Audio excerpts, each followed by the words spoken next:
আমি আপনাদেরকে আজকে 15টা পয়েন্ট বলবো ইনশাআল্লাহ, বেশি বড় বড় করে না, জাস্ট সংক্ষিপ্ত করে 15টা পয়েন্ট।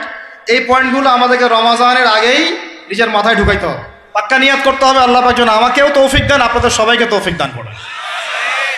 রমাজানের প্রস্তুতি নাম্বার 1, আমার সাথে বলেন, রমাজানের প্রস্তুতি নাম্বার 1 হচ্ছে যত দুনিয়াবি কাজ আছে সেই কাজগুলোকে কমিয়ে ফেলবো। দুনিয়াবি কাজগুলো কি করব? মানে দুনিয়াবি যত কাজ, যত ব্যস্ততা যা আছে এগুলোকে কমায় নিয়ে আসবো, যাতে রমজান মাসে আমাকে বেশি বাইরে দুনিয়াবি প্রয়োজনে বাইরে বের হইতে না হয়, মানে বেশি ব্যস্ততা আমাকে দুনিয়ার জন্য না করতে হয়। মনে করেন যে আপনি চাইলে এখন যদি সামর্থ্য থাকে রমাদান এবং ঈদের বাজার করে রাখতে পারেন, কারণ লাইলাতুল কদর নষ্ট করে ঈদের বাজার, রমজানের অনেক রুহানিয়াত নষ্ট করে দেয় দুনিয়াবি বাজার ঘাট, তাই না? সবার সামর্থ্য হয় না, কিন্তু বড় বড় যে বিষয়গুলো আছে, বড় বড় খাবার, মৌলিক খাবার, এগুলো আপনি 2 মাসের জন্য বাসায় রাখতে পারেন যদি সামর্থ্য থাকে। সামর্থ্য নাই তাহলে সেটা আলাদা বিষয়। মোট কথা এটা শুধু একটা বিষয় বোঝাচ্ছি না, দুনিয়াবি যত ব্যস্ততা এগুলোকে কমায় রমাজানের জন্য প্রিপারেশন নিতে হবে। আল্লাহ পাক আমাদেরকে সবাইকে রমাদানের জন্য প্রিপারেশন নেওয়ার তৌফিক দান করেন।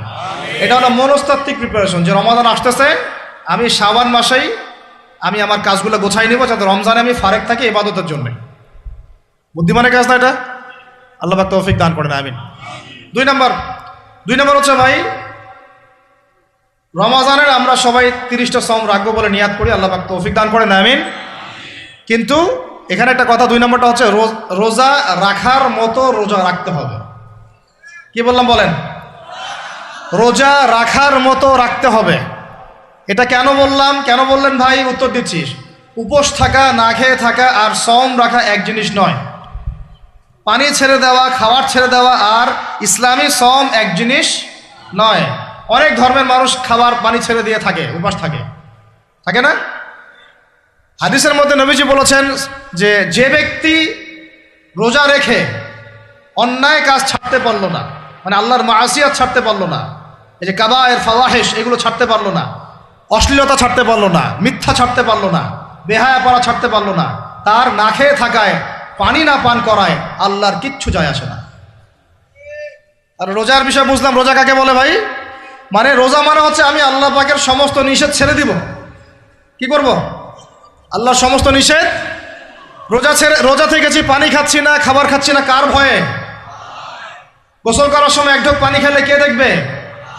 এই চেতনা তখন কাজ করে না? চুপ করে 1 লোকমা ভাত খেলে কে দেখবে? কেউ দেখবে? আল্লাহ ছাড়া কেউ দেখবে? কেউ দেখবে না। তারপর আপনি খান না কেন? কারণ আপনি অনুভব করেন যে আল্লাহ পাক আমাকে দেখছেন। এটাই হলো ইহসান। এটার নাম কি? ইহসান। এটাই বলা হচ্ছে হাদিসে জিবরিলের মধ্যে, আনতা আবুদুল্লাহ কাআন্নাকা তারাহ, তুমি এমন ভাবে আল্লাহর ইবাদত করো যেন তুমি আল্লাহকে দেখতে পাচ্ছ। ওয়া ইল্লাম তাকুন তারাহু, তুমি যদি আল্লাহকে দেখতে না পারো জেনে রাখো ফাইন্নাহু ইয়ারাক, আল্লাহ পাক তোমাকে দেখছেন। এটাকে বলে আল্লাহ কনসিয়াসনেস বা ইহসান বা তাকওয়া। আর তাকওয়া হাহুনা, তাকওয়া কোথায়? এখানে। আপনি সওমের আয়াতটা পড়েন, কুতিবা আলাইকুমুস সিয়াম কামা কুতিবা আলাল লাযিনা মিন ক্বাবলিকুম লাআল্লাকুম কি তাত্তাকুন, তোমাদের উপর সওমকে ফরজ করা হয়েছে ঠিক যেমন করে আগের উম্মতদের উপরেও করা হয়েছিল। উদ্দেশ্য হচ্ছে লাআল্লাকুম তাত্তাকুন, যাতে করে তোমরা তাকওয়া অবলম্বন করতে পারো। তাকওয়া মানে আল্লাহ কনসিয়াসনেস, এই যে আমি খাচ্ছি না, পান করতেছি না, আমি বিশ্বাস করি আল্লাহ আমাকে দেখতেছেন, এই তো। সেই বান্দা কেমন করে রমজান চলে গেলেই বেনামাজি থাকতে পারে? রমজান চলে গেলে কি আল্লাহ তাকে আর দেখে না? সেই বান্দা কিভাবে সুদ খায়, তখন কি আল্লাহ তাকে দেখে না? সেই বান্দা, একই বান্দা কিভাবে জেনা করতে পারে? মেয়েকে নিয়ে কেমন করে বাইকে ঘুরতে পারে? কেমন করে গায়রা মাহরামের সাথে আমরা করতে পারি, ফ্রি মিক্সিং করতে পারি? কেমন করে সে সমকামিতার দিকে ধাবিত হতে পারে? কেমন করে সে জুয়া খেলতে পারে? কেমন করে সে মাদক খাইতে পারে? কেমন করে সে আল্লাহ দ্রোহী আইন বাস্তবায়ন করতে পারে? যদি সে এই চেতনা থাকে যে আল্লাহ আমাকে দেখছেন, এই চেতনাটাকে বদ্ধমূল করার জন্যই রমাজান আসে। বলেন সুবহানাল্লাহ। আমি কি বুঝাতে পারলাম রোজা রাখার উদ্দেশ্যটা কি? ওই জিনিসটাকেই আমাদের ভিতরে ইনস্টল করাই হলো উদ্দেশ্য। লাআল্লাকুম, আমার সাথে বলেন লাআল্লাকুম তাত্তাকুন। তাকওয়া কি কিনতে পাওয়া যায় বাজারে? এই যে আল্লাহ পাক আমাকে দেখছেন, আমি খাবো না, আল্লাহ আমাকে দেখছেন, আমি পান করতে পারবো না, আমার রেস্ট্রিকশন আছে, পিপাসায় গলা ফেটে যাচ্ছে একেবারে রোদের মধ্যে, তাও খাচ্ছি না। কেন? কার ভয়ে? ওইটাই জীবনের সব ক্ষেত্রে বাস্তবায়ন করার জন্যই রমজান আসে। বুঝাতে পারি নাই মনে হয়? ওই চেতনাটাই, একই চেতনাটাই জীবনের সবগুলো কাজে বাস্তবায়ন করার জন্য কি আসে? রমাদানের 6 মাস। আমরা শুধু রোজার ফজিলত নিয়ে বয়ান করি, রোজা রাখলে 70 গুণ নাকি হবে না, 70 গুণ হবে, 700 গুণ বাড়াই দিবে। মূল কথা ফজিলত তো ফজিলত পাবোই, মূল কথা এইটা, তাকেও অবলম্বন করতে হবে। আল্লাহ পাক আমাদেরকে তৌফিক দান করেন। কয়টা বলছি বলেন ভাই? 2টা মনে থাকবে। 1, দুনিয়াবি কাজ কমায় ফেলা। 2, কি রোজা রাখার মতো রাখা। 3 নাম্বার হচ্ছে, এটা আমার নিজস্ব একটা পরামর্শ আর কি। 3 নাম্বার হচ্ছে, রোজা রাখার জন্য আমাদের সাহারি করতে হয়, ইফতার করতে হয়। এই তো আল্লাহর ওয়াস্তে সাহারি এবং ইফতারে মুসলমানের মতো খাবার খাবেন, জানোয়ারের মতো খাবার খাবেন না। সাহারি এবং ইফতার এই দুটোতে কি খাবেন? মুসলমানের, মুমিনের মতো খাবার খাবেন, জানোয়ারের মতো খাবার খাবেন না। আল্লাহ পাক বোঝার তৌফিক দান করেন। মানে আমরা কিন্তু সাহারিতে কি করি জানেন? 7 পেট খাই। কয় পেট? নবীজি বলেছেন খাবে পেটের 1 ভাগ খাবার, 1 ভাগ পানি, 1 ভাগ, আবার বলি 1 ভাগ খাবার, 1 ভাগ পানি, 1 ভাগ। কার পেট খালি আছে এখন খাওয়ার সময় খাওয়ার টেবিলে? আমাদের ওস্তাদরা বলেন যে মুসলিম উম্মাহ, আমাদের ওস্তাদরা বলেন যে মুসলিম উম্মাহ খাবার টেবিলে হেরে গেছে, সে কখনো জিহাদের মাঠে জিততে পারবে না। বুঝতে পারেন নাই? বুঝতে পারলাম না মনে হয়। যারা খাবারের টেবিলেই হেরে গেছি, এখানেই তো আপনি সুন্নাহ মাফিক খাইতে পারতেছেন না, প্রবৃত্তির কাছে হেরে গেলেন, গপ গপ গপ গপ করে খাচ্ছি 7 পেট ভর্তি করে। এখানে তো খাবারের সামনেই হেরে গেলাম, প্রবৃত্তির সামনে। সে আবার কাফেরদের সাথে জিতবে কেমনে? জিতবে আগে নিজের প্রবৃত্তির উপর জিহাদে তো জিততে হবে। আমার মন চাচ্ছে যে না করি, করবো না, এটার নাম জিহাদ, এটাও জিহাদ। মন চাচ্ছে সুদ খাই একটু, খাবো না, এটার নাম কি? জিহাদ। মন চাচ্ছে নামাজ না পড়ি, ঘুমায় থাকি, মন চাচ্ছে না, মন বলতেছে ঘুমাই ঘুমাই ঘুমাই, কিন্তু নামাজ পড়তে হবে। এই যে উঠলাম, ওযু করলাম, গেলাম, এর নাম কি? এটাও এক প্রকার কি, বরং নফসের সাথে জিহাদটা অনেক বড় জিহাদ বলা হয়েছে, বলা হয় নাই? এটা মানুষকে শক্ত করবে। একটা মেয়ে সাথে প্রেম করতে মন চায়, করবো না, ওকে দেখবো না, যাবো না কাছে, এটা এটা শক্ত থাকার নাম কি? এটা মনে নফসের সাথে কি বুঝেন? আল্লাহ পাক আমাদেরকে নফস শক্ত করার তৌফিক দান করেন। তো ভাই, খাবার ইফতারেও এভাবে 7 পেট খাবেন না, সারিতেও খাবো না, ওয়াদা করি তো ইনশাল্লাহ। শোনেন, পরিমিত খাবেন, পুষ্টিকর খাবার খাবেন, পরিমিত খাবেন কিন্তু পুষ্টিকর খাবার খাবেন, তাহলে যথেষ্ট হবে ইনশাল্লাহ। আর এখনকার যে খাবার, এদের বেশিরভাগই ভেজাল। যত বেশি খাবো তত দ্রুত অসুস্থ হব। তো এই যে আমরা দিন দিন যে দুর্বল হয়ে যাচ্ছি, বুঝতে পারতেছেন না আপনারা? এটা দিন দিন যে আমরা আগের জেনারেশনের মতো শক্ত না। আমাদের দাদারা, তার দাদারা যেরকম স্ট্রং ছিলেন, আমাদের ইয়াংরাও কিন্তু অত স্ট্রং না। একটা ইয়াং ছেলেকে আপনি এখন 50 বছরের একজন মুরব্বীর সাথে পাঞ্জা লাগায় দেন, পারবে না, ওই চাচাই জিতবে। এটার কারণ হচ্ছে ভেজাল খাবার, ভেজাল পরিবেশ, ভেজাল সব কিছু। আমরা যা খাচ্ছি বেশিরভাগই বিষ। আর আল্লাহর কসম, এগুলো মনিটর করার দায়িত্ব সরকারের, এগুলো মনিটর করার দায়িত্ব প্রশাসনের। এদেরকে মোবাইল কোর্টের আওতায় নিয়ে এসে একদম 1 বছরের জন্য ঢুকাইতে ভিতরে। আইনের সঠিক প্রয়োগ হলে এমনি সিধা হয়ে যাবে। বাঙালিদেরকে শুধু মিষ্টি মিষ্টি কথা বলে কাজ হবে না, মাঝে মাঝে কঠিন শাসন লাগে। বড় বড় কান্ট্রিগুলো আপনারা দেখে আসেন, মনে করেন রাস্তায় ড্রাইভিংয়ের সীমা দেওয়া আছে 100 কিলো, ওরা যদি 110, 120 চালায়, কেউ কিচ্ছু বলবে না, কোনো ট্রাফিক পুলিশও নাই। মোবাইলে একটা মেসেজ চলে আসবে যে তোমার এই 1500 রিয়াল, 2000 রিয়াল জরিমানা করা হয়েছে। দিবানা ড্রাইভিং লাইসেন্স বাতিল, ওটা বাতিল তো হবেই, 6 মাসের জন্য জেল খাটবা। বাপ বাপ করে টাকা দিয়ে আসবে, টাকা না দিলেও আর ভয়ে চালাবে না, বাবারে বাবা একবার 1500 রিয়াল খাইছি, আবার খাওয়া যাবে। আইন শুধু থাকলে হয় না, আইনের একদম কঠোর বাস্তবায়ন থাকতে হবে। এই জিনিসটা যদি থাকে, দেখবেন সমাজ ঠিক হয়ে গেছে ইনশাআল্লাহ। আল্লাহ পাক আমাদের সবাইকে কথাটা মন থেকে বোঝার তৌফিক দান করেন। আমরা কি কারো শত্রু? আমরা সবার শুভাকাঙ্ক্ষী। যদি এই জিনিসটা শক্তভাবে বাস্তবায়ন করা যায়, দেখবেন খাবারের ভেজাল এমনি বন্ধ হয়ে গেছে।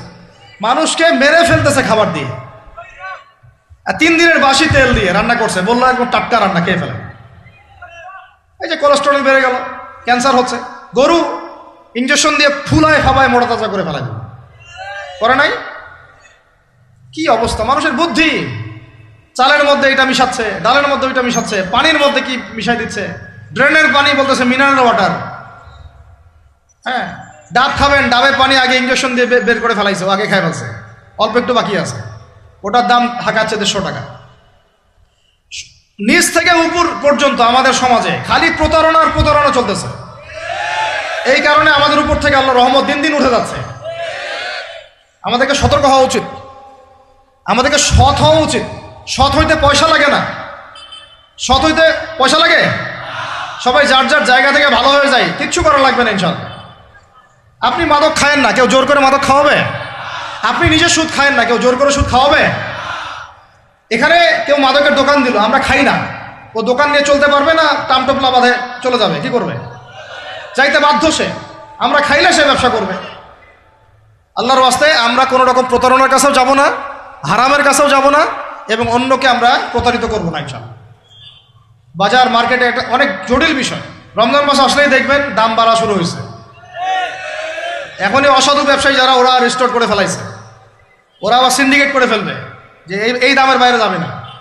তখন আবার দেখবেন যে সরকার বিপাকে পড়ে গেছে, দাম আর কন্ট্রোল করতে পারতেছে না, তখন ভর্তুকি দেওয়া লাগতেছে, আবার ওদেরকে আইনে আনা লাগতেছে। মানে আমরা নিজেরাই ঠিক নাই।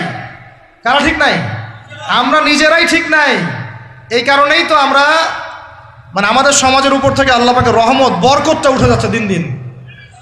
আপনি দেখে নিয়েন যে পণ্যের দাম এখন 200 টাকা, রমজান মাস আসলে দেখবেন 250 টাকা 300 টাকা বাড়াই দিচ্ছে। এটা ব্যবসায়ীরা করবে, অনেকেই, অনেক অসাধু ব্যবসায়ী করবে, এটা অনেকেই করবে, এখনো চলতেছে। আমাদের বাংলাদেশে এমন কিছু নাই যেটা উৎপন্ন হয় না। আমরা যদি আমাদের এখানে সঠিক জাকাত ভিত্তিক অর্থনীতি থাকতো, এবং সততা থাকতো, ইনসাফ থাকতো, আমানত থাকতো, আমাদের জিনিস আমরা খেয়ে শেষ করতে পারতাম না, এরপর বাকিটা রপ্তানি করতে পারতাম। অনেক কথা ভাই, এগুলো অর্থনীতির বিষয়, আরেকদিন কথা হবে ইনশাআল্লাহ। রমজানে আসছি যেহেতু, এতটুকু নসিহত করি। 3 নাম্বার, যে ভাই আমরা এমনভাবে খাবো না যে খাওয়ার মনে হয় জানোয়ারের খাওয়া।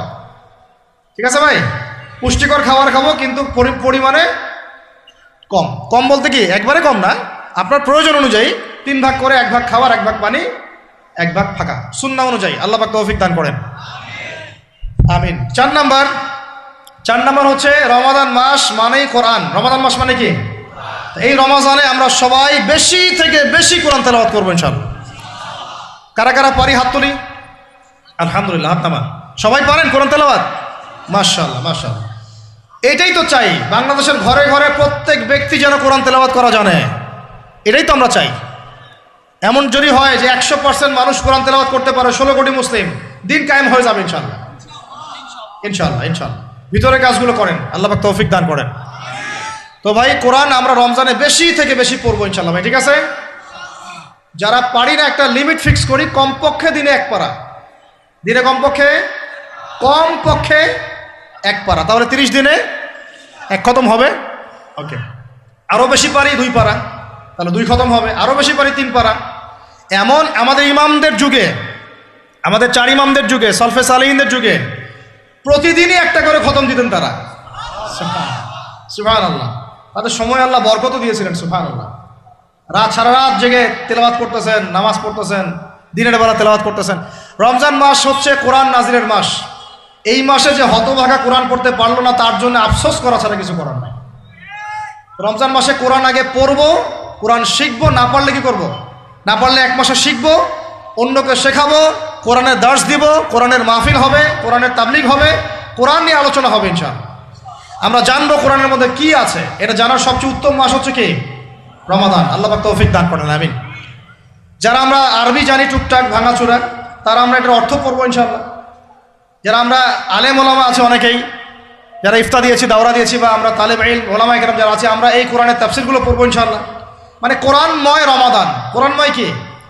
এবং চেষ্টা করবেন, আমার খুব ইচ্ছা হয় যদি আল্লাহ পাক আমাকে ক্ষমতা দিতেন, তৌফিক দিতেন, আমার ইচ্ছা হয় যে রমজান মাসে বাংলাদেশের যত মসজিদ আছে সমস্ত মসজিদে কোরআন শিক্ষা ফ্রি হয়ে যাবে ইনশাআল্লাহ। ভালো উদ্যোগ না? বাংলাদেশে কত মসজিদ আছে? 1000 না লাখ? লাখ না কোটি? হয়তো কোটি কোটি মসজিদ থাকতে পারে। প্রত্যেকটা মসজিদে যদি বিনামূল্যে কোরআন শিক্ষা কার্যক্রম করা যেত রমজান মাসে, 1 মাসে আপনি দেখতেন প্রায় মিনিমাম 5 কোটি মানুষকে কোরআন শেখানো যেত। তাও হাতে কলমে, তাও কি হাতে কলমে, বই দেওয়া হতো ফ্রি, আর ওই যারা টিচার ক্লাস নেবে ওদেরকে বেতন দিব, ভাতা দিব সরকার থেকে। দেওয়া যায় না? দেওয়া যায় না? আচ্ছা, যদি গভর্নমেন্ট নাও দেয়, আপনারা জাকাত থেকে দিতে পারেন, সদকা থেকে দিতে পারেন, পারেন না? নিজেদের পকেট থেকে দিতে পারেন, নিজের ব্যবসা থেকে দিতে পারেন, এলাকা ভিত্তিক দিতে পারেন, কত উৎস আছে না? যদি এভাবে প্রত্যেকটা মসজিদ থেকে কোরআন শিক্ষা কার্যক্রম চালু করা হয় রমজান মাসে, আমরা দোয়া করি আল্লাহ পাক যেন এই কথাটা পৌঁছে দেন উপরের লেভেলে, এবং তারা উদ্যোগ নেয়। জানি না উদ্যোগ নেবে কিনা, আমাদের দায়িত্ব পৌঁছে দিলাম। তো অ্যাটলিস্ট যদি সবগুলো মসজিদও নাও হয়, প্রত্যেকটা এলাকায় যদি একটা করে মসজিদও হয়, তবুও দেখবেন কয়েক কোটি মানুষকে কোরআন শেখানো যাবে ইনশাআল্লাহ। কোরআন ছাড়া এই জাতিকে আপনি ফিরাতে পারবেন না। কোরআন ছাড়া এই যুবকদেরকে মাদক থেকে ফেরানো যাবে না। কোরআন ছাড়া এই যুবকদেরকে জেনা থেকে ফেরানো যাবে না। এই টিকটক প্রজন্ম হয়ে এরা নষ্ট হয়ে গেছে, শেষ হয়ে গেছে। বাংলাদেশে আশঙ্কাজনক হারে এখন সমকামিতা বাড়তেছে, আশঙ্কাজনক হারে এখন জেনা, ব্যভিচার, পরকী এগুলো বেড়ে গেছে। মাদক দ্রব্যের কি ছয়লাভ, এই যে গুন্ডামি, মাস্তানি, ছিনতাই কারা করতেছে? যারা ইয়াং ছেলে পেলে এরা করতেছে। এদেরকে ফিরাইতে হইলে কোরআন ছাড়া কোনো গতি নাই। আইএমএ জাহেলিয়াতের সেই মানুষগুলো কোরআনের আলোয় শ্রেষ্ঠ মানুষে পরিণত হয়েছে। কথা বুঝতে পারেন নাই? আইএমএ জাহেলিয়াতের সেই মানুষগুলা যারা একসময় নিজের মেয়েকে দাফন করেছিল জীবন্ত। ইন্না লিল্লাহি ওয়া ইন্না ইলাইহি রাজিউন। চিন্তা করা যায়? আপনি আপনার মেয়েকে দাফন করতে পারবেন জীবন্ত? পারবেন? বলেন। এরকম মানুষ যারা এই কাজ করেছিল, তারা কোরআনের সংস্পর্শে এসে সোনার মানুষে পরিণত হয়েছে। এই কিতাব আল্লাহ পাক নাজিল করেছেন ওই ঘরের উপরে উঠিয়ে রাখার জন্য না, মাঝে মাঝে বের করবো, ধুলা মুছবো, চুমু খাবো, রেখে দিব, এই জন্য না। বাবা মারা গেছে, খুললাম, পড়লাম, সব বক্সায় দিলাম, এই জন্য না। শুধু এই কিতাব আল্লাহ পাক নাজিল করেছেন যারা আমরা হৃদয়ে ধারণ করি। কোথায় ধারণ করি? তো হৃদয়ে ধারণ করবো তো তখনই যখন আমি বেশি তেলাওয়াত করব, বেশি বেশি পড়বো, সবাইকে পড়াবো, শেখাবো। আল্লাহ পাক আমাদের সবাইকে কোরআনের বিপ্লব ঘটানোর তৌফিক দান করেন, আমিন। তো প্রিয় ভাইরা, 4 নম্বর কাজ, কোরআন শিখবো, পড়বো, শেখাবো, দর্শ দিব। কোরআনের একদম বিপ্লব। রমজান মাসে ইনশাল্লাহ কোরআনময় রমাদান হবে ইনশাল্লাহ। রমজান মাসে অন্য কোনো বইও পড়ার দরকার নেই প্রয়োজনে। কোরআন পড়েন, হাদিস পড়েন আর কোরআন পড়েন। কোরআন এবং হাদিস, অন্য কোনো বই, বিষয়ভিত্তিক বই পড়ার দরকার নেই। আর অ্যাটলিস্ট 1 মাস আপনি না পড়েন। এরপরে আসি 5 নাম্বার, একটু বড় হয়ে যাচ্ছে যদিও, আমি সংক্ষিপ্ত করে বোঝাচ্ছি, শোনেন। 5 নাম্বার হচ্ছে রমাদান মাসে, একটু ধৈর্য ধরেন। রমাদান মাসে আমরা ফরজ ইবাদতগুলোকে সর্বোচ্চ গুরুত্ব দিব ইনশাআল্লাহ। যেমন সবার আগে কি? সালাত। এই একটাই বল, সালাত। সালাত নাই, ইসলাম নাই। সালাত নাই, সে ব্যক্তি মুসলিম না। সোজা কথা শোনেন, সালাত অস্বীকার করে সে ব্যক্তি মুসলিম না। নবীজি বলছেন, মান তারাকা সালাতান মুতাআম্মিদান ফাকাদ কাফারা। কেউ যদি ইচ্ছা করে সালাতকে অস্বীকার করে, ছেড়ে দেয়, সে ব্যক্তি কি হয়? কাফারা, কুফরি করে। সালাত না পড়ার কারণে ইমামগণ বলেছেন তাকে মুসলমানদের কবরস্থানে দাফনও করবে না। কোন ইমাম বলেছেন তাকে জানাজাও দিবা না। কোন ইমাম বলেছেন তাকে জেলখানায় বন্দি করে রাখবা। কোন ইমাম বলেছেন তাকে মৃত্যুদণ্ডের শাস্তি দিবা। আমি এমনি বলতেছি না, ইমামদের কওলগুলো পড়ে দেখেন। নামাজ না পড়াটা যেমন তেমন পাপ না তো, ইচ্ছা হইলে পড়লাম, ইচ্ছা হইলে পড়লাম না, এমন না। যারা নামাজি তারাও যদি নামাজে সচেতন না হয়, তাদের জন্যও শাস্তি আছে, নাউযুবিল্লাহ। ফাওয়াইলুল লিল মুসাল্লিন আল্লাযীনা হুম আন সালাতিহিম সাহুন আল্লাযীনা হুম ইউরাউনা ওয়া ইয়ামনাউনাল মাউন। এখানে বলা হচ্ছে মুসল্লিদের জন্য দুর্ভোগ, যে মুসল্লিরা নামাজ সম্পর্কে গাফেল, উদাসীন। আবার যারা মানুষকে দেখানোর জন্য নামাজ পড়ে এবং এই যে ছোটখাটো সাহায্য করতে অস্বীকৃতি জানায়, সূরা মাউন পড়েন, তাহলে মুসল্লিদের জন্য গাফেলতির যদি শাস্তি হয়, তাহলে যারা পড়ে না ওদের কি হবে বলেন? ওই সূরাটা কি জানি নাম, মুজাম্মিল না মুদ্দাসসির? হাফেজে কোরআন কে আছে? মা সালাকাকুম ফি সাকার। জাহান্নামে যখন ঢুকানো হবে, এই ফেরেশতারা জিজ্ঞাসা করবে, কিসে তোমাদেরকে জাহান্নামে নিয়ে আসলো? কি পাপ করছিলা? তারা বলবে, তখন তারা বলবে ক্বালু, তারা বলবে, ওই জাহান্নামীরা বলবে, লাম নাকু মিনাল মুসাল্লিন। কি বলবে তারা? লাম নাকু মিনাল মুসাল্লিন, আমরা মুসল্লি ছিলাম না, আমরা নামাজ পড়তাম না। তাহলে বেনামাজির পরিণতি কি বলেন? জাহান্নাম। ওয়ালাম নাকু নুতঈমুল মিসকিন, আর আমরা মিসকিনদেরকে খাবার দিতাম না। সুবহানাল্লাহ। আল্লাহ পাক আমাদেরকে সালাত আদায় করার তৌফিক দান করেন। রমাদান মাসে শক্ত করে নামাজ ধরবেন ইনশাআল্লাহ, আল্লাহ পাক তৌফিক দান করেন। 5 ওয়াক্ত নামাজ চেষ্টা করব জামাতে পড়ার জন্য। যদি জামাত ছুটেও যায় তাও পরে জামাত করে নেবেন, সেটাও না পড়েন অ্যাটলিস্ট বাসায় পড়বেন। রাজি আছেন? এই যুবকরা কি হলো, বসো বসো, অল্প সময় বসেন। আরে আপনাদের চেয়ে আমার তারা বেশি, আমি 4 ঘন্টা সফর করে আসছি, আবার 4 ঘন্টা সফর করতে হবে আমাকে। আপনারা তো এখান থেকে বাসায় চলে যাবেন, যার বাসা। এত ব্যস্ত কেন? বসেন। এখন কথা হচ্ছে যে নামাজের সাথে আরো অনেক ফরজ আছে না? যেমন পর্দা কি ফরজ না? ফরজ না? যাকাত ফরজ না? ফরজ না? তারপরে আল্লাহ পাকের আনুগত্য করা, এটা ফরজ না? ফরজ না? রসুলের আনুগত্য, তাওহীদ ফরজ না? সুন্নত। এই জিনিসগুলো ফরজগুলোকে শক্ত করে ধরবো ইনশাআল্লাহ। রাজি আছেন?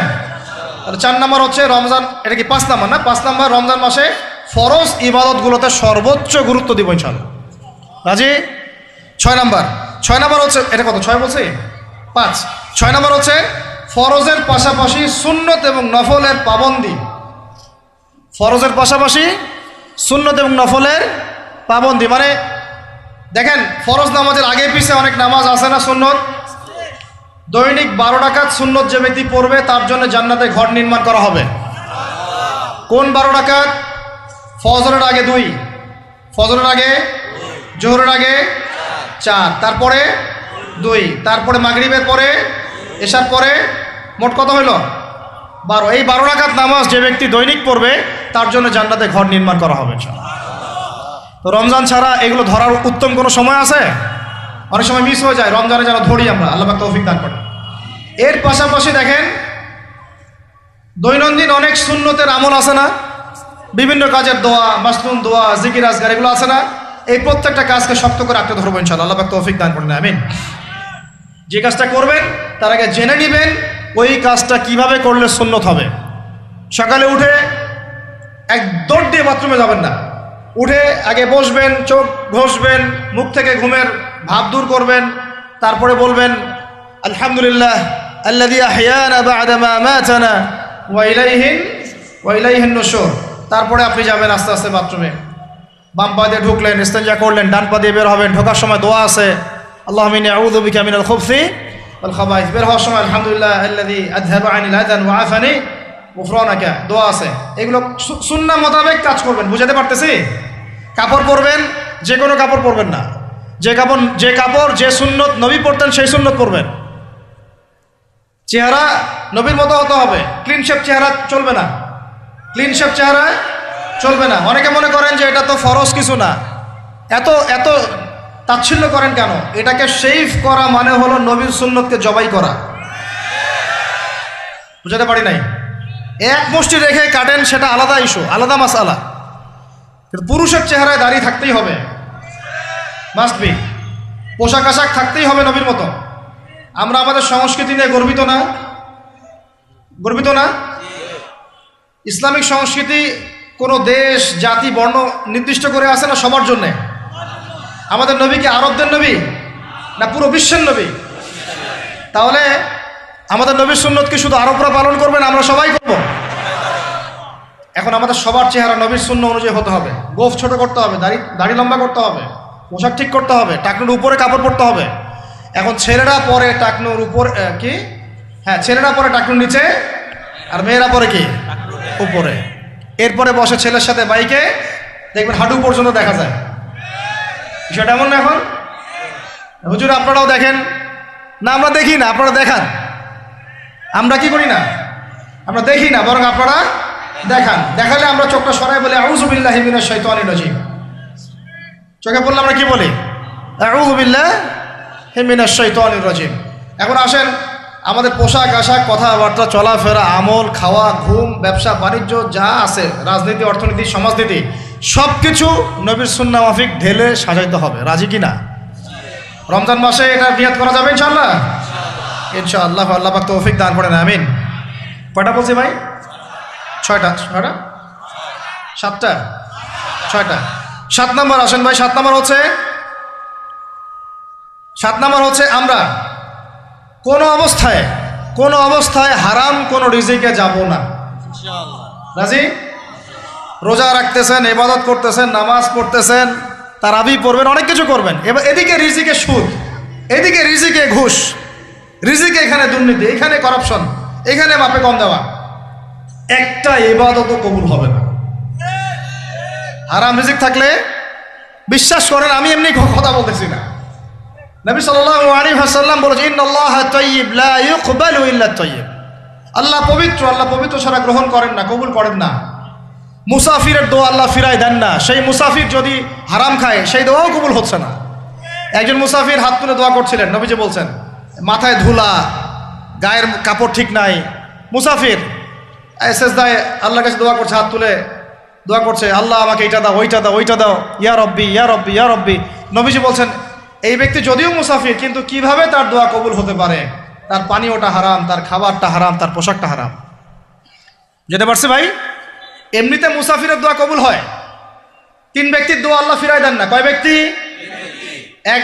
এক নাম্বার হচ্ছে মুসাফির, দুই নাম্বার হচ্ছে কি সন্তানের জন্য পিতামাতার দোয়া, আর তিন নাম্বার কি মাজলুমের দোয়া। মাশাআল্লাহ, আপনারা জানেন ভালোই। মাজলুম মানে কি? যার উপর জুলুম করা হয়, যার উপর জুলুম করা হয়েছে। আমরা এখন কিন্তু সবাই মাজলুম, তাই না ভাই? পুরো মুসলিম উম্মাই এখন মাজলুম। ইনশাআল্লাহ এই অবস্থা থাকবে না। ইনশাআল্লাহ জালেম যেখানে জুলুম করবে পতন হবে, সমস্ত জালেমদের পতন বিশ্ব থেকে হবে ইনশাআল্লাহ। এটা সময়ের ব্যাপার। কিসের ব্যাপার? আল্লাহ পাক পরীক্ষা করছেন আমাদেরকে। ইসরায়েল সারা জীবন বোম মারতে থাকবে না ইনশাআল্লাহ তাআলা। ফিলিস্তিনের মা বোনরা এভাবে ধর্ষিত হবে না ইনশাআল্লাহ। একদিন ওই বাচ্চারা বড় হবে, ওরা যুদ্ধ করবে ইনশাআল্লাহ। এই ভাইরা যাদেরকে মারা হচ্ছে, এই এই লীলা খেলা চলবে না ইনশাআল্লাহ। ইনশাআল্লাহ তাআলা এই হাদিসের উপর বাস্তবায়ন হবে। কোন হাদিস? নবীজি বলেছেন লা তুকাতিলুন্নাল ইয়াহুদ, তোমরা অবশ্যই এই জালেম ইহুদিদের সাথে যুদ্ধ করবেই। ওয়ালা তাকতুলুন্নাহুম, তোমরা অবশ্যই এদেরকে হত্যা করবেই। এমনকি ওরা পাথরের পিছনে লুকালেও হাত্তা ইয়াকুলুল হাজার ওয়াশ শাজার, পাথর গাছ কথা বলা শুরু করবে। ইয়া মুসলিম, হে মুসলিম সৈন্য, ইন্না ওয়ারাইল ইয়াহুদ তাআল ফাকতুলহু, আমার পিছনে ইহুদি লুকিয়ে আছে, ভয়ে লুকাইছে, আসো একে হত্যা করো। কে বলবে? পাথর গাছ কথা বলবে। এটা গাল গল্প রূপ কথা না। এখন যা দেখতেছেন এগুলো চিরস্থায়ী নয়। তো কথা প্রসঙ্গে চলে আসলো, তিন ব্যক্তির দোয়া আল্লাহ পাক ফেরত দেন না, মাজলুম, সন্তানের জন্য পিতামাতার দোয়া এবং মুসাফিরের দোয়া। কিন্তু যদি রিজিক হারাম হয় তাহলে হবে না। তাহলে আমাদের নসিহত নাম্বার কত? এটা 7। আমরা কোনো অবস্থায় হারাম রিজিকে সম্পৃক্ত হব না। রোজা রেখে তো মোটেই না, এবং এটা চর্চা করব যাতে করে আমরা হারাম থেকে বেঁচে থাকতে পারি। ঠিক আছে ভাই? 8 নাম্বার হচ্ছে আমরা রমজান মাসে সবার জাকাতগুলো দিয়ে দিব ইনশাআল্লাহ। জাকাত যাদের ফরজ হয়েছে আল্লাহর রাস্তায় জাকাত দিয়ে দেন। জাকাত দিবেন না, এটাও জাহান্নামে যাওয়ার অন্যতম কারণ। ওই সম্পদগুলোকে এভাবে গলানো হবে, গলিয়ে মুখে, গালে, পার্শ্বদেশে, চামড়ায় লাগিয়ে দেওয়া হবে। নাউজুবিল্লাহ। সূরা তাওবায় আছে এটা। কোন সূরায়? তাওবায়। জাকাত দিতে হবে। কেউ যদি জাকাতকে অস্বীকার করে সে কাফের হয়ে যাবে। কেউ যদি জাকাতকে অস্বীকার করে কি হয়ে যাবে? কাফের হয়ে যাবে। কেউ যদি মনে করে নামাজ ফরজ, নামাজ মানি, জাকাত মানি না, কি হয়ে যাবে? কাফের হয়ে যাবে। এখন আমার কথা হচ্ছে, ইসলামী অর্থনীতির মূল ভিত্তি হচ্ছে জাকাত। জাকাত যদি ঠিকঠাক মতো দিতেন, বাংলাদেশে একটা দরিদ্র মানুষও খুঁজে পাওয়া যাইত না। এটা গাল গল্প না, এটাই বাস্তবতা। কিন্তু আমরা সেটা বাস্তবায়ন করতে পারি নাই, পারছি না। আমার কথা শোনেন ভাই, বাংলাদেশে এমন অনেক মানুষ আছে, হাজার হাজার, যাদের জাকাত যদি আপনি কালেক্ট করতে পারেন, সমাজে একটা দরিদ্র মানুষও খুঁজে পাওয়া যাবে না। এমন একজন মানুষের জাকাত দিয়ে আপনি একটা গ্রামের মানুষকে খাওয়াইতে পারবেন। মিলসের মালিক জাকাত দেয় না, গার্মেন্টসের মালিক অনেক জাকাত দেয় না, ফ্যাক্টরি মালিক জাকাত দেয় না, অনেকে কানাডায় বাড়ি ঘর করতেছেন, এখানে জাকাত দেন না। আছে না এরকম? জাকাত না দিলে ইসলামের খুঁটি থেকে নাম কাটা পড়ে গেল। ইসলামের ভিত্তি কয়টা? 5টা না? তাওহীদের পরে কি সালাত না? সালাতের পরে কি? যাকাত। তারপরে না রমাদান এবং হজ, তাই না বিষয়টা? আল্লাহ পাক আমাদেরকে ইসলামের এই 5টা পিলারের অন্যতম পিলার যাকাতের উপর আমল করার তৌফিক দান করেন। কয়টা বললাম ভাই? 8টা। 9 নাম্বার হচ্ছে যাকাত যাদের ফরজ হয় না। আচ্ছা, যাকাত সম্পর্কে 2টা কথা। যাকাত কিন্তু সোনারও যাকাত আসে, রূপারও যাকাত আসে, এই গবাদি পশুরও যাকাত আসে, আবার কৃষি জমিরও কিন্তু যাকাত আসে। কৃষি জমির ফসলের কি হয়? জাকাত আছে, ওটাকে ওসর বলা হয়। আমরা অনেকে এটা জানিও না। ওলামায়ে কেরামদের সাথে পরামর্শ করবেন আপনার সম্পদের জাকাত আসছে কিনা, এটা নিসাব পরিমাণ হলে বের করে ফেলতে হবে। আল্লাহ পাক আমাদেরকে জাকাতগুলো বের করার তৌফিক দান করেন। আচ্ছা, আর জাকাত দিবেন এমন জায়গায় যেখানে দিলে দিনের খেদমত হচ্ছে। ইন্নামা সাদাকাতু লিল ফুকারা ওয়াল মাসাকিন ওয়াল আমিলিনা আলাইহা ওয়াল মুআল্লাফাতি কুলুবুহুম, আয়াত আছে না, ওয়া ফির রিকাব, এটা সূরা তাওবায় আছে না? সূরা তাওবার 60 নম্বর আয়াত। কত নম্বর? 60। সূরা তাওবার কত নম্বর? এই সূরার 60 নম্বর আয়াতে জাকাতের 8টা খাত বর্ণিত আছে। এই যে কোনো খাতে আপনি দিতে পারেন, তবে আমার পরামর্শ দিনের রাস্তায় ফি সাবিলিল্লাহ এগুলোতে জাকাত দিলে ভালো হবে, আত্মীয়দেরকে দিলে ভালো হবে, মিসকিনদেরকে দিলে ভালো হবে ইনশাআল্লাহ। আল্লাহ পাক তৌফিক দান করে দেন। তো এটা হলো 8। 9 নম্বর হচ্ছে 9 না 8? 8 শেষ হলো, 9 নম্বর। 9 নম্বর, জাকাত ছাড়াও আমরা বেশি বেশি দান সদকা করবো ইনশাআল্লাহ। রমজানে বেশি বেশি সদকা করবেন, বেশি বেশি সদকা। মানে সদাকার এমন ক্ষমতা আছে যে আপনার তাকদিরে মনে করেন একটা বিপদ লেখা আছে, মনে করেন তাকদিরে একটা বিপদ আছে, আপনি এখানে সদকা করছেন, সদকা করছেন, এই সদাকার ওসিলাতে আল্লাহ পাক আপনার এই বিপদটা দূর করে দিতে পারেন। একটা রোগ হয়েছে, বিপদে পড়ে গেছেন, এখন যদি গোপনে গোপনে সদকা করতে থাকেন এবং ওই ওসিলায় আল্লাহর কাছে দোয়া করেন যে আল্লাহ এই সদকার ওসিলায় আমার এই বিপদটা তুমি কাটায় দাও, আল্লাহ কাটাই দেবেন। সদকার এমন ক্ষমতা আছে, তবে এটা ঢাকঢোল পিটায় না, যত পারেন গোপনে গোপনে। হ্যাঁ, প্রকাশ্যেও দেওয়া যায়, গোপনে দেওয়া উত্তম। গোপনে দেওয়া কি উত্তম, প্রকাশ্যেও দেওয়া যাবে, কোনো সমস্যা নেই। আমরা সদাকা দিব, বেশি বেশি চেষ্টা করবো আত্মীয়র হক দেওয়ার, আত্মীয়দেরকে দেওয়ার জন্য। প্রতিবেশী, আমাদের সমাজের ইয়েতিম, আমাদের সমাজের বিধবা, আমাদের সমাজের মিসকিন, ভালো ভালো জায়গায় সদকা করবেন।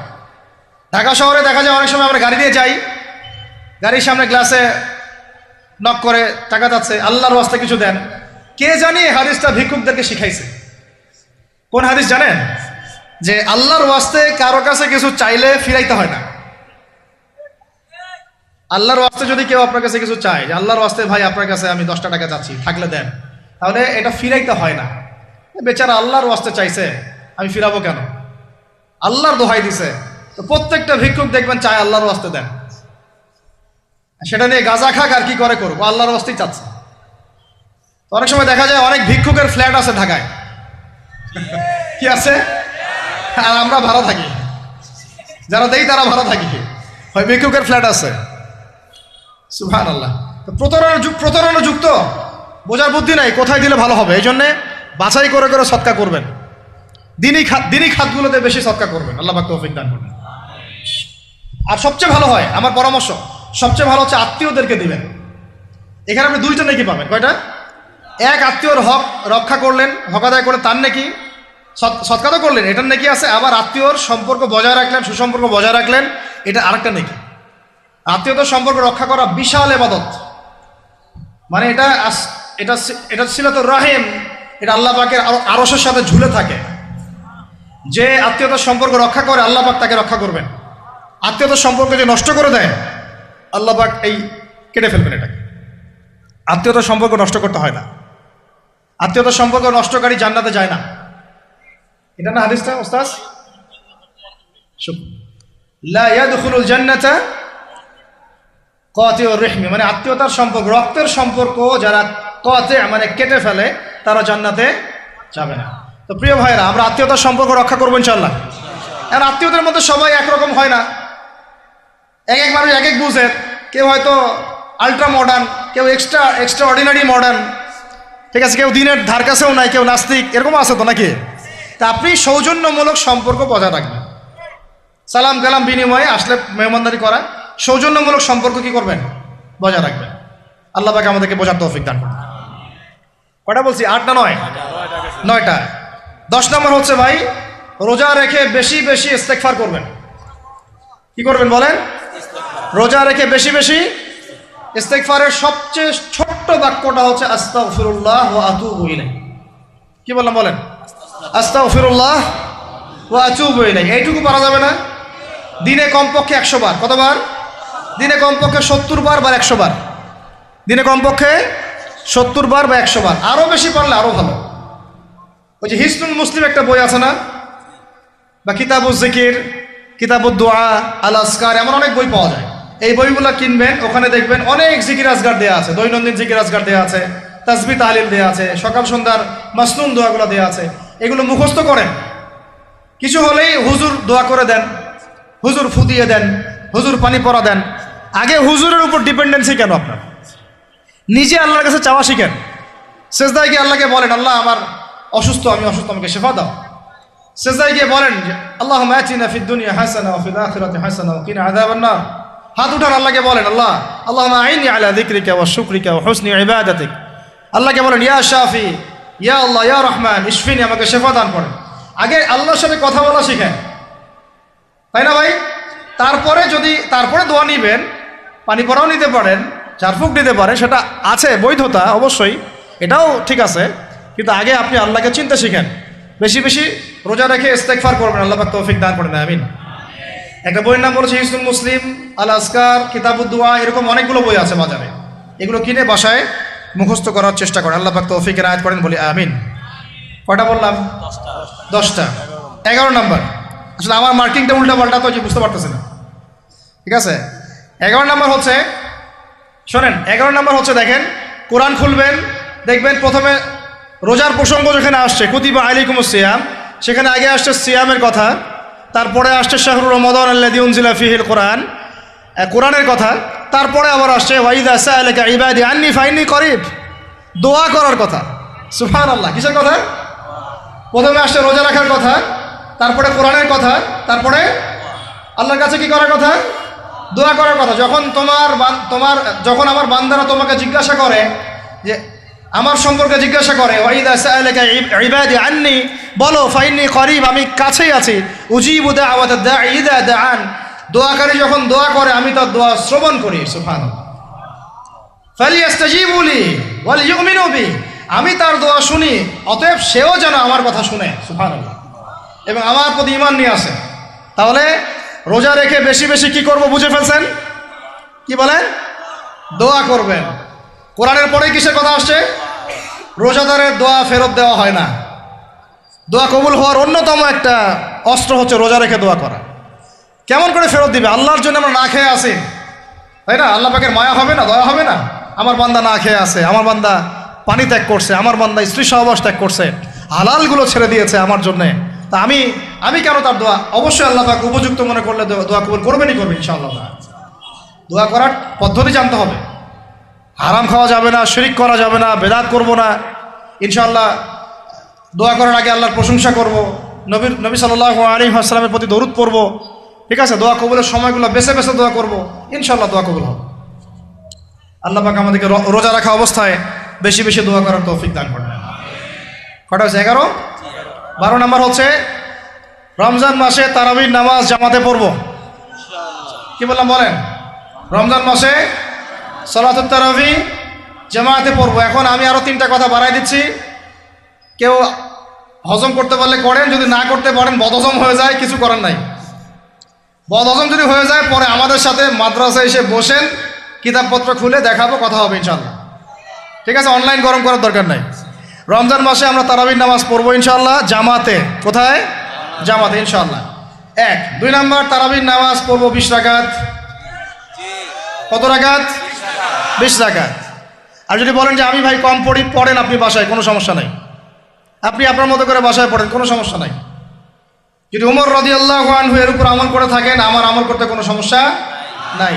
যদি উসমান রাদিয়াল্লাহু আনহু 2 আযান চালু করে থাকেন, তাহলে আমার আমল করতে কোনো সমস্যা নাই। ওই যে হাদিসটা বলেছিলাম প্রথমে, কে নাজাত প্রাপ্ত ফেরকা? মা আনা আলাইহি ওয়া আসহাবি, আমি আর আমার সাহাবীরা যার উপরে আছি। আরেকটা হাদিস কি? আলাইকুম বিসুন্নতি ওয়া সুন্নতি খুলাফায়ে রাশিদিন মাহদিয়িন মিন বা'দি, তোমাদের উপর অবধারিত হচ্ছে, ওয়াজিব হচ্ছে আমার সুন্নতকে আঁকড়ে ধরা এবং আমার সাহাবীদের সুন্নতকে কে আঁকড়ে ধরা। কার কার সুন্নত? আমার সুন্নতকে আঁকড়ে ধরো এবং আমার সাহাবীদের সুন্নতকে আঁকড়ে ধরো, খোলাফায়ে রাশেদার সুন্নতকে আঁকড়ে ধরো, যারা মাহদিয়িন হেদায়েত প্রাপ্ত মিন বা'দি, আমার পরে। সাহাবায়ে কেরাম যদি কিছু চালু করেন, আমল করতে কোনো দোষ নাই, বরং এটাই হচ্ছে সুন্নতের আরো শ্রেষ্ঠ অনুসরণ। কারণ আমি তো ওমরের চেয়ে বড় পরহেজগার হইতে পারবো না, পারবেন? তাহলে আমি তো উসমানের চেয়ে দিন বেশি বুঝি না, তিনি যদি 2 আজান চালু করতে পারেন তাহলে আমি তাকে বেদাতি বলতে পারি না, নাউজুবিল্লাহ। যদি কি আমি তাকে এভাবে শব্দ প্রয়োগ করা হয়েছে বাংলাদেশে, উসমান রাদিয়াল্লাহু আনহু যদি 2 আজান চালু করে থাকে ওটা বেদাত হয়ে গেছে, নাউজুবিল্লাহ। বলেন নাউজুবিল্লাহ। সাহাবীরা কিছু চালু করলে যদি বেদাত হয় তাহলে সুন্নত হবে কি? তাহলে সুন্নত কোনটা হবে? তাহলে এই ব্যক্তি এরকম কথা যদি কেউ বলে থাকে তাহলে তার উচিত হবে এখনই রুজু করে ফিরে আসা, অহংকার না করা, হঠকারিতা না করা, এখনই ইস্তেগফার করে তওবা করে ফিরে আসা। আল্লাহ মাফ করে দিবেন ইনশাআল্লাহ। আর এর উপর হঠকারিতা থাকে না, ওসমান রাদিয়াল্লাহু আনহু যদি 2 আজান চালু করে থাকে তিনি ভুল করেছেন, তিনি বেদাত করেছেন, নাউজুবিল্লাহ। বিশ্বাস করেন সাহাবীদেরকে এভাবে কটাক্ষ করলে, আন্ডারএস্টিমেট করলে, এভাবে কথাবার্তা বলে, শানের খেলাফ কথা বললে ঈমানও চলে যেতে পারে। আমরা নবীকে মানব সাহাবীদের মানদণ্ডে, সাহাবীদের বুঝের উপর আমাদের বুঝ না। আমি বুঝাতে পারতেছি না। নবীকে মানব, অবশ্যই মানব। কার মাধ্যমে? কাদের মধ্য দিয়ে? সাহাবাদের তরিকার মধ্য দিয়ে। সাহাবাদের তরিকা আমি কি ধাবাস করে পাবো? তাবেই লাগবে, তাবেই লাগবে। এই সিলসিলা মেনটেন করে আমাকে মানতে হবে। কোরআন এবং হাদিস তো সবার ভাষায় আছে। আপনাকে যদি আমি এখন বলি যে ক্রিপ্টোকারেন্সি হালাল না হারাম, আপনি কি বের করে দিতে পারবেন এখন আমাকে? পারলেও আপনার আরো 15-20 বছর পড়াশোনা করতে হবে। তারপরে যারা এগুলো নিয়ে গবেষণা করে তাদের কাছে আসতে হবে, জিজ্ঞাসা করতে হবে, বলতে হবে, তারা ফতোয়া দিলে মানতে হবে। ফাসআলু আহলা যিকরি ইন কুনতুম লা তা'লামুন। তোমরা আহলে জিকিরদেরকে জিজ্ঞাসা করো, আহলুল ইলমদেরকে জিজ্ঞাসা করো যে বিষয় তোমরা জানো না। তাহলে আমাদের সমাজে এরকম অনেক ফিতনা চলতেছে, অনলাইনে এই ফিতনাগুলো অনেক বেশি। আর ইয়াং ছেলেপেলেরা এখন দিন শেখে অনলাইন থেকে। এরা দিন মাদ্রাসায় এসে শিখতেছে না। স্পেশালি যারা জেনারেল লাইন থেকে আসছেন তাদের সমস্যা আরও বেশি, এবং তারা অনেকে বিভ্রান্ত হয়ে যাচ্ছেন। তাই আমি রিকোয়েস্ট করব, কথা অন্যদিকে নিয়েন না। আমি আপনার দুশ্মন না, আমি আপনার বন্ধু, শুভাকাঙ্ক্ষী। আপনাদেরকে ওলামায়ে কেরামদের সহবতে আইসা দিন শিখতে হবে। অ্যাপস থেকে দিন শিখবেন না। অ্যাপস থেকে একবারে হাদিসের রেফারেন্স পাইছি, বাস কাম সারা। জি না, ওই হাদিস তাহকিক করার ব্যাপার আছে, উসুলের ব্যাপার আছে, আসমা ও রিজালের ব্যাপার আছে, তাআলিলের ব্যাপার আছে, অনেক বিষয় আছে। একটা মাসালা ইসলামবাদ করতে হলে অনেকগুলো বিষয় একসাথে লাগে। আর অনলাইনে শায়েখ হওয়ার জন্য কিছু লাগে না, খালি পড়র করতে পারলেই হয়। অনলাইনে যে কোরআন তেলাওয়াতও করতে পারে না সেও শায়েখ হয়ে বসে আছে। শুধু শায়েখ না তো, মহাপণ্ডিত, সে পুরা ওলামায়ে দেওবন্দের সাথে একাই বাহাস করতে পারবে। এটাও বলছে যে আরে ওলামায়ে দেওবন্দ আর কি, সবগুলোকে ডাকো, সব ওলামায়ে দেওবন্দ এক পাশে বসবে, সে আরেক পাশে বসবে, ও বলে একাই যথেষ্ট। এটা মানসিক রোগী। এগুলো কি না মানসিক রোগী? তা মানসিক বিকারগ্রস্ততার থেকে দিন শেখার চাইতে আপনার দিন মাদ্রাসায় গিয়ে শেখা অনেক ভালো। মানসিক বিকারগ্রস্তদের থেকে দিন শেখা বাদ দিয়ে মাদ্রাসায় গিয়ে ওলামায়ে কেরামের সাথে পরামর্শ করে দিন শেখেন। আল্লাহ পাক তৌফিক দান করেন। ইয়াংদেরকে আমি বারবার এটা নসিহত করতেছি। ইয়াংরা অনেকে পাপিস্তায় চলে যান অনেক দিকে। ভাই, ওলামায়ে কেরামের সোহবতে থাকেন, ইনশাল্লাহ আপনি সেফ অ্যান্ড সাউন্ড থাকবেন। তাদের মধ্যে যদি ইখতলাফ যদি হয় কোনো মাসালায়, এবং একাধিক মাসালাও যদি প্রমাণিত হয়, দুইজন ভাই দুইটার উপর আমল করেন, কোনো সমস্যা নেই। বনু কুরাইজায় গিয়ে একদল আসল পড়েছেন রাদিয়াল্লাহু আনহুম আজমাইন, সাহাবীদের মধ্যে, আর একদল আসল পড়ে গিয়েছেন। নবীজিকে বলেছেন দুজনের মধ্যে অমুক ঠিক আর অমুক বেঠিক। দুজনকে বলেছেন তোমরা দুইজনে ঠিকের উপর আসো, সমস্যা। এরকম বুঝগত পার্থক্য থাকতে পারে, ইখতিলাফি মাসালা থাকতে পারে। ওইগুলোকে নিয়ে এভাবে সমাজকে বিচ্ছিন্ন করবেন না, বিভক্ত করবেন না। তো এখানে প্রমাণিত একটা চিরায়ত একটা আমল সলফে সালিহীন যুগ থেকে চলে আসছে। আমরা তারাবি জামাতে পড়বো ইনশাআল্লাহ, 2 সর্বোচ্চ সংখ্যায় পড়বো ইনশাআল্লাহ। আমরা 20 রাকাত পড়বো ইনশাআল্লাহ। আপনি যদি 8 রাকাত বা 12 রাকাত, 14 রাকাত, 15 রাকাত পড়তে চান পড়েন, কোনো সমস্যা নেই। আপনার সাথে আমি যুদ্ধ করতে যাবো না, এটা তো ফরজ না। ফরজ কি? যুদ্ধ করার দরকার নেই, পড়তেছে পড়ুক, সমস্যা নাই। আমরা 20 রাকাত পড়বো ইনশাআল্লাহ, সমস্যা আছে কোনো? কেউ যদি 20 রাকাতকে বেদাত বলে তখন সমস্যা হবে। যদি কেউ 20 রাকাতকে কি বলে? বেদাত বলে, তখন সমস্যা হবে। তখন বলবো যে মাদ্রাসায় আসেন, বসেন। মাদ্রাসা আসতে চায় না, অনলাইনে ভাস চায়, মাদ্রাসা আসতে চায় না। মাদ্রাসা আসলে বইপত্র তো পড়তে বলবো যে এই যে আরবি কিতাবটা পড়েন, পড়তে পারবে না। আমি তিনটা কথা বলেছি, জাস্ট কিচ্ছু করতে হবে না। বাহাসের 3টার যে কোনো একটা যদি করতে পারে আমরা হেরে গেছি। ওলামায়ে কেরাম বলবো আমরা সবাই হেরে গেছি। যে কোনো একটা মেশকাতের ক্লাসের কোনো হাদিসের কিতাব, বা দাওরা ক্লাসের কোনো হাদিসের কিতাব, যে কোনো একটা, ধরেন যে ফয়জুল কালাম বা কি হাদিসে আরবাঈন, অথবা ধরেন যে আল বুলুগুল মারাম মিন আদিল্লাতিল আহকাম, মিশকাতুল মাসাবিহ, এরকম কিছু কিতাব, রিয়াদুস সালিহিন, এরকম মূল জামাত মাসহাফগুলো আছে, নুসখাগুলা খুলে দেওয়ার কাজ, যে একটু পড়ে শোনা হাদিসে কি লিখা আছে। যদি পড়ে দিতে পারে, রিডিংটা পড়ে দিতে পারে, হেরে গেছে, আর লাগবে না কিছু করে, বাস এতটুকু। আর যদি বলে যে না আমি এটা পারতেছি না, তা আরো সহজ করে দিচ্ছি, তাহলে আল্লাহর কিতাব খুলে দেয়া, আল্লাহর কিতাব খুলে যে কোনো একটা পৃষ্ঠা খুলে দিয়ে খালি বলবো যে এই পৃষ্ঠাটার একটু অর্থটা বলে শোনা। এই যে এই পৃষ্ঠাটার জাস্ট খুললাম, এটা কোন সূরা? সূরা কলম। ইন্না রাব্বাকা হুয়া আ'লামু বিমান দাল্লা আন সাবিলিহি ওয়া হুয়া আ'লামু বিল মুহতাদিন। এইভাবে ফালা তুতি'ল মুকাদ্দিবিন ওয়াদ্দু লাউ তুদহিনু ফায়ুদহিনুন, এখান থেকে শেষ পর্যন্ত ক্বালু ইয়া ওয়াইলানা ইন্না কুন্না তাগিন। জাস্ট এটা পড়ে অর্থটা বলেন কি লেখা আছে। যদি অর্থ বলতে পারে হেরে গেছি, বাস, আর কিছু লাগবে না। এটাও যদি না পারে, তৃতীয় অপশন, লাস্ট, যে কোনো একটা পৃষ্ঠা খুলে বলবো যে ভাই, হে আমার দিনী ভাই, মুসলিম ভাই, শুধু এইটাকে রিডিংটা পড়ে শোনার, অর্থও করতে হবে না, সহি শুদ্ধভাবে। যদি পড়তে পারেন হেরে গেছি, বাস। আর কিছু বলতে পারবো? আর কিছু বলার আছে? তো আমরা ওলামায়ে কেরামের সহমতে যেহেতু আসি, ওলামায়ে কেরামদের সম্মিলিত ফতোয়া, তারাবির সালাত কত রাকাত? 20 রাকাত। ব্যাস, পড়বো ইনশাল্লাহ। 1 নম্বর জামাতে পড়বো, তারপরে ইনশাল্লাহ আমরা 20 রাকাত পড়ার চেষ্টা করব। বাধ্যতামূলক না ভাই, আপনি চাইলে অল্প পরে চলেও যেতে পারেন। আপনি টায়ার্ড হয়ে গেছেন, 10 রাকাত পড়ছেন, 12 রাকাত পড়ছেন, বাসায় গিয়ে বাকিটা পড়বেন, বা পরে পড়বেন, বা পড়লেনও না, গোনা হবে না। কিন্তু একটা চিরায়ত, আপনি চিরায়ত একটা সুন্নাতকে বেদাত বলতে পারেন না। বেদাত বললে তখন আপনার সাথে বাহাস হবে। কি হবে? বাহাস হবে। আর 3 নম্বর কথা হচ্ছে, তারাবির সালাত আমরা খতমে তারাবি পড়বো ইনশাআল্লাহ, একদম খতমে তারাবি। এটা নিয়েও কত কথা উঠছে, খতমে তারাবি বেদাত। আরে ভাই, রমজান মাসে যদি কোরআন খতম না দেয়, কোন মাসে খতম দিবে? এখনো তো মক্কা মদিনায় আপনি দেখবেন কি হচ্ছে, খতমে তারাবি এখনো ওখানে হচ্ছে। ওখান থেকে জোরে আমিন নিয়ে আসতে পারেন, 20 রাকাত তারাবি আনতে পারেন না? ওখান থেকে আপনি রফুল ইয়াদাইন নিয়ে আসতেছেন, ঠিক আছে, ওকে ফাইন, আমরা কোনো ঝগড়া করতেছি না, এটা আছে, দলিল আছে, আমল করুক, সমস্যা নাই। কিন্তু আপনি সেখান থেকে খতমে কোরআন নিয়ে আসতে পারতেছেন না। আমরা কিছু নিব না, এমন কেন হচ্ছে? কে বলছে যে তারা কোনো মাযহাব ফলো করে না? তারা হাম্বলি ফিকহ ফলো করে, চলে। তারা একটা নির্দিষ্ট, এবং 4 মাযহাবের 4টা ফিকহের ব্যাপারে তারা উদার। বড় বড় বিশ্ববিদ্যালয়গুলোতে 4টা মাযহাবের গভীর পড়াশোনা করানো হয়। এরপরে যদি কেউ মুস্তাহিদ হয়ে যায়, সে তখন ইজতিহাদ করে চলবে ইনশাআল্লাহ।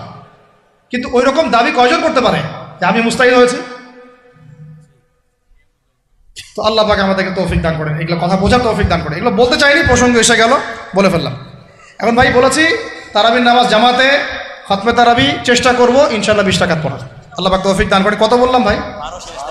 12, 7, 3টা, 13, 14, 15। 13 হচ্ছে শেষ রাত্রেও কিছুটা সময় হলেও আল্লাহকে ডাকার চেষ্টা করেন, সুন্নত নফল কিছু পড়ার চেষ্টা করেন, দোয়া করেন, কিছু কোরআন তেলাওয়াত করেন। ওই সময় আল্লাহ পাকের রহমত নেমে আসে। আল্লাহ পাক আহ্বান করতে থাকেন, কে আছো আমার কাছে চাইবা, কে আছো আমাকে ডাকবা, কে আছো আমাকে আমার কাছে কিছু চাইবা, ডাকবা, ক্ষমা প্রার্থনা করবা, আমি তোমাকে ক্ষমা করে দিব, আমি তোমাকে যা চাও তাই দিব, আমি তোমার ডাকে সাড়া দিব। এইভাবে আল্লাহ পাক ফজর পর্যন্ত বলতে থাকেন। ইনশাআল্লাহ এটাকে কিয়ামুল লাইল করবেন, তাহাজ্জুদ পড়বেন। এটা তাহাজ্জুদ আপনি এমন না যে আপনি তারাবি পড়েছেন বলে পরে নামাজ পড়তে পারবেন না, এমন না কিন্তু বিষয়। আপনি পরেও শেষ রাত্রেও নামাজ পড়তে পারবেন ইনশাআল্লাহ। আল্লাহ পাক তৌফিক দান করেন, আমিন। 13 হয়েছে, 13 শেষ, 14 হচ্ছে ভাই, যদি সামর্থ্য থাকে রমজান মাসে একটা উমরা করে আসে। যদি সামর্থ্য থাকে, সবার তো সামর্থ্য নাই, কিন্তু যদি সামর্থ্য থাকে রমজান মাসে একটা উমরা করে আসতে পারেন। আল্লাহ পাক যারা নিয়াত করেছে উমরা করার, আল্লাহ পাক করার তৌফিক দান করেন। আর যারা আল্লাহর ঘর দেখে নাই, আল্লাহ পাক সবাইকে দেখার তৌফিক দান করেন। যারা হজ ফরজ হয়েছে, অবিলম্বে হজ করার তৌফিক দান করেন। আল্লাহ পাক আমাদের সবাইকে ফরজ হজ আদায় করার তৌফিক দান করেন। এবং যাদের সামর্থ্য আছে, আল্লাহর মাকবুল বান্দা, তাদেরকে আল্লাহ পাক বেশি বেশি আল্লাহর ঘর জিয়ারত করার তৌফিক দান করেন, আমিন। তো ওইখানে না গেলে ভাই ইসলামের অনেক কিছু বোঝা যায় না, মন থেকে উপলব্ধি করা যায় না। এই যে রাসূলের জীবনী আপনি পড়তেছেন, সুন্নতগুলো আমল করতেছেন, যখন তার রওজার সামনে দাঁড়াবেন, সালাম দিবেন, আসসালামু আলাইকা আইয়ুহান নবী ওয়া রাহমাতুল্লাহি ওয়া বারাকাতুহু, আপনার কলিজাটা একদম কেঁদে উঠবে। তখন মনে হবে যে এখানে নবী সাল্লাল্লাহু আলাইহি ওয়াসাল্লাম এখানেই আছে। তো তার যুদ্ধ করা সেই বদরের মাঠ, সেই উহুদের প্রান্তর, সেই বনু কুরাইজা, সেই আপনার মসজিদে কুবা, এই মক্কা, এই বাইতুল্লাহ, এই হারাম, এগুলো না দেখলে, চোখে না দেখলে আপনি উপলব্ধি করতে পারবেন। ফিলটা আসবে না। কথা বুঝতে পারছেন? আল্লাহ পাক আমাদেরকে সামর্থ্যবানদেরকে ওমরা করার তৌফিক দান করে নেন। এরপরে হচ্ছে যে কটা শেষ হয়েছে? 14টা 13টা 14টা হয়ে গেছে। আচ্ছা, শেষটা হচ্ছে রমজানে আমরা আমাদের আশপাশের সমাজের যত দরিদ্র মানুষ আছে, অসহায় দরিদ্র ইয়েতিম বিধবা মিসকিন এরকম মুসলিম যারা আছে তাদের সবাইকে ইনশাআল্লাহ রমাদানের পণ্য সামগ্রী খাদ্য সামগ্রী বিতরণ করবো ইনশাআল্লাহ। এই উদ্যোগটা আমরা সবাই নেই তো আল্লাহ পাক নেওয়ার তৌফিক দান করেন। আমি প্রত্যেকটা এলাকা ভিত্তিক যুবকরা দাঁড়ায় যাও, হালাল যাদের অর্থ ওদের থেকে কালেকশন করো, করে প্যাকেট রেডি করো। এক পাশে রমাজানের প্যাকেজ, চাল ডাল ছোলা বুট যা যা হয় রমাজানের প্যাকেজটা করে সমাজের নিম্নবিত্ত, একদম নিম্নবিত্ত নিম্ন মধ্যবিত্ত, নিম্নবিত্তরা চেয়ে খাইতে পারে, নিম্ন মধ্যবিত্তরা কিন্তু চেয়েও খাইতে পারে না, ওদের গায়ের হতে লাগে, তাই না? তাদের নাম লিস্ট করে করে সবার ঘরে ঘরে পৌঁছে দেওয়ার চেষ্টা করে আল্লাহ পাক তৌফিক দান করে। আমরা শুধু একাই খাবো, একাই পড়বো, একাই ভালো থাকবো, এটা চিন্তা করলে হবে না। সমাজের আপামর এই দরিদ্র জনগোষ্ঠীর পাশে রমজান মাসে আমাদের সবাইকে দাঁড়ানো উচিত। আল্লাহ পাক দাঁড়ানোর তৌফিক দান করে দেয়, আমিন। আর এর সাথে একটা জিনিস জুড়ে দিলাম, রমজান মাসে আমরা বেশি বেশি মানুষকে ইফতার করাবো ইনশাআল্লাহ। কারণ যাকে ইফতার করাবেন এই রোজাদারের রোজার নেকি আপনার আমল নামায় যুক্ত হয়ে যাবে ইনশাআল্লাহ। অতএব বেশি বেশি ইফতার করাবো এবং রমজান মাসে ইফতার বিতরণ প্রজেক্ট এবং প্যাকেজ আমরা রেডি করবো ইনশাআল্লাহ। এবং সমাজের সমস্ত দরিদ্র মানুষ, অসহায় মানুষ, ইয়েতিম বিধবা মিসকিন তাদের ঘরে ঘরে আমরা গিয়ে পৌঁছে দেবো ইনশাআল্লাহ। আল্লাহ পাক আমাদেরকে এই কাজগুলো করার তৌফিক দান করে দেন, আমিন। তো রমজান মাস কেন্দ্রিক এই 15টা নসিহত সবাই মনে রাখি, মাথায় রাখি, দিলের মধ্যে রাখি। আল্লাহ পাক আমাদের সবাইকে সুস্থতার সাথে রমজান মাসে এই কাজগুলো করার তৌফিক দান করে দেন, আমিন। আজকের মতো এখানে শেষ করছি। আকুলু কওলি হাযা আস্তাগফিরুল্লাহ লি ওয়া লাকুম ওয়া লিসাইরিল মুসলিমিন। বারাকাল্লাহু লানা ওয়া লাকুম বিল আয়াতিল হাকীম। ইন্নাহু তাআলা জাওয়াদুন কারীমুন ওয়া রাউফুর রহিম। সুবহানাকা আল্লাহুম্মা বিহামদিক আশহাদু আল্লা ইলাহা ইল্লা আনতা আস্তাগফিরুকা ওয়া আতুবু ইলাইক।